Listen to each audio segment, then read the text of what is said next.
બનાસકાંઠા જિલ્લાના કાંકરેજ તાલુકાની સિરવાડા પ્રાથમિક શાળામાં 76મા પ્રજાસત્તાક દિવસની ઉષ્માભેર ઉજવણી કરવામાં આવી। આ પ્રસંગે શાળાના કર્મઠ આચાર્ય નટવરભાઈ આઈ ગજ્જર તથા સર્વે શિક્ષક શ્રીઓની જહેમતથી પ્રજાસત્તાક દિવસની ધામધૂમથી ઉલ્લાસપૂર્ણ માહોલમાં ઉજવણી કરાઈ।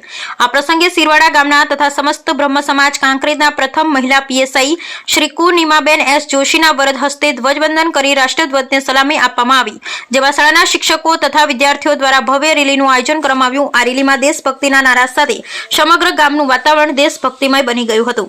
આ પ્રસંગે સિરવાડા ગામના પ્રથમ એડવોકેટ શ્રી અને સેક્રેટરી શ્રી સિહોરી બાર એસોસિએશનના શિવશંકર એન જોશી દ્વારા ગામના પનોતા પુત્રી પીએસઆઈ કુ નીમાબેન એસ જોશીનું ભારત માતાની ટ્રોફીથી વિશિષ્ટ સન્માન કરવામાં આવ્યું હતું। શાળાના બાળકો દ્વારા વિવિધ સાંસ્કૃતિક કાર્યક્રમો રજૂ કરવામાં આવ્યા તથા ભાગ લીધેલ વિદ્યાર્થીઓને ગ્રામજનો દ્વારા પ્રોત્સાહક ઇનામો આપવામાં આવ્યા હતા।